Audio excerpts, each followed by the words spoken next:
नमस्कार स्टूडेंट्स, स्वागत है आपका अनजा क्लासेस में। आज का जो हमारा विषय रहेगा वह रहेगा अधिगम वक्र अर्थात लर्निंग कर्व।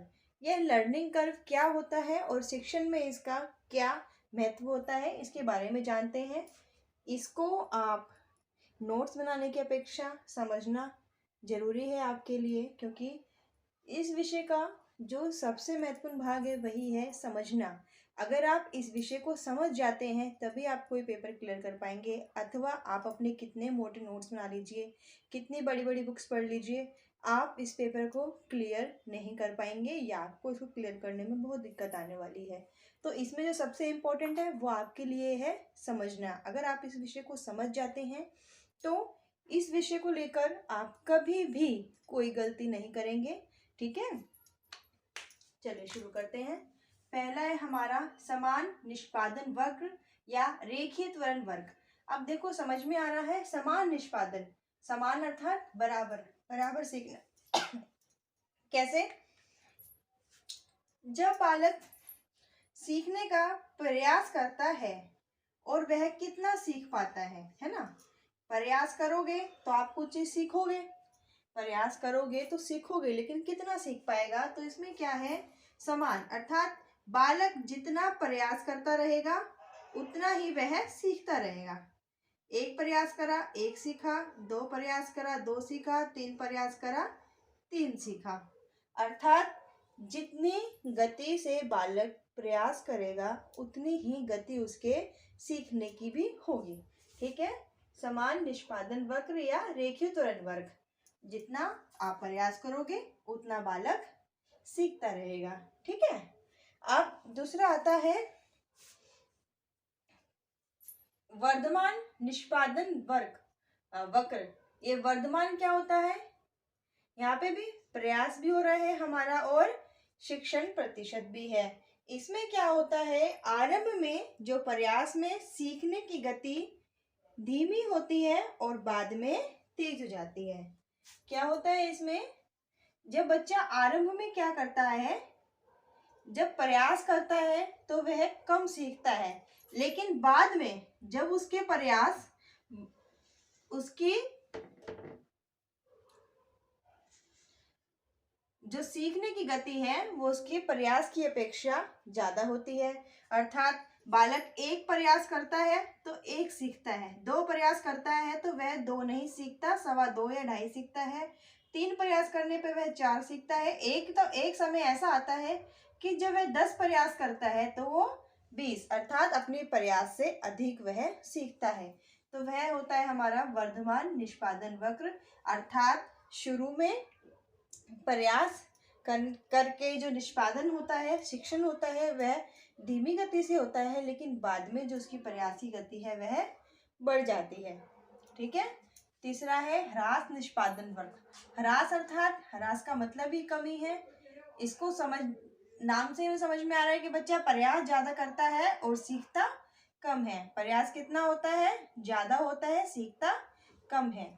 ठीक है ना, जैसे अगर बच्चे ने एक प्रयास किया तो एक सीखा, लेकिन बच्चे को दो सीखने के लिए प्रयास जो है ज्यादा करने पड़ेंगे, है ना।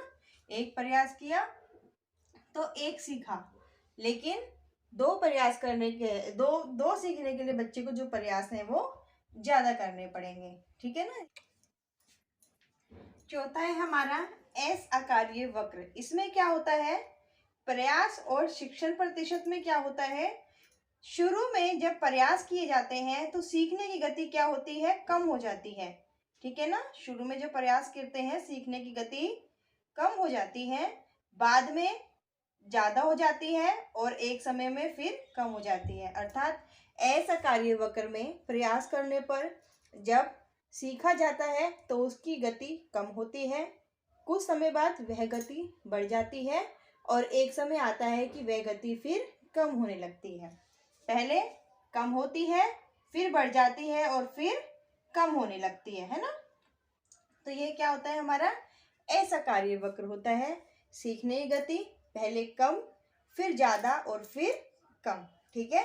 अच्छा, आपने इसमें एक चीज है जो नोट की है, एक ऐसी चीज है जो आपने नोट की होगी।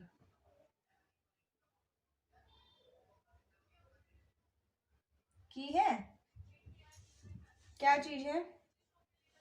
वह चीज है कभी भी सीखना जीरो से शुरू नहीं हो रहा। किसी भी ग्राफ में आप देखो, किसी भी ग्राफ में सीखना जीरो से शुरू नहीं हो रहा, क्योंकि बच्चे का ज्ञान कभी भी शून्य नहीं होता। जब वह विद्यालय में प्रवेश करता है या वह सीखना आरंभ करता है तो उसके पास खुद के अनुभव भी होते हैं।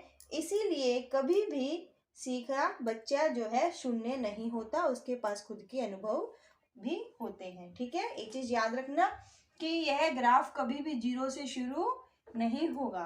ठीक है, अब एक बार देखिए, समान निष्पादन वक्र में बराबर मेहनत हो रही है, बराबर सीखा जा रहा है।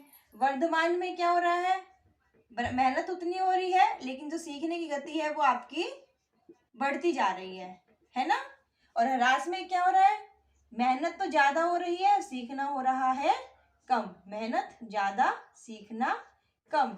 ऐसा कार्य में पहले कम सीख रहे हैं, फिर ज्यादा सीख रहे हैं, और बाद में फिर कम सीख रहे हैं।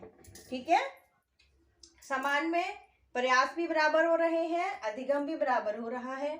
वर्धमान में प्रयास की अपेक्षा जो अधिगम है वो समय बाय समय बढ़ता जा रहा है, पर उतना ही प्रयास में अधिगम की जो प्रतिशतता है वह ज्यादा हो रही है। ह्रास में क्या हो रहा है? प्रयास ज्यादा है और शिक्षण का जो प्रतिशत है, जो अधिगम है वो कम। प्रयास ज्यादा, अधिगम कम, प्रयास ज्यादा, अधिगम कम। फोर्थ है हमारा ऐसा कार्य है, इसमें क्या हो रहा है? पहले प्रयास तो उतने ही हो रहे हैं, लेकिन अधिगम कम हो रहा है। लेकिन बाद में जो अधिगम का जो स्तर है, अधिगम का प्रतिशत है, वह बढ़ जा रहा है, और अंत में अधिगम का जो प्रतिशत है वह फिर कम हो जा रहा है।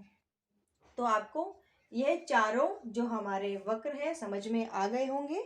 अगर आपको ये वक्र समझ में आ गए हैं तो चैनल को लाइक, शेयर और सब्सक्राइब कीजिएगा, और हमें कमेंट में बताइएगा कि आपको यह हमारा आज की क्लास समझ में आई या नहीं आई। Okay, thank you.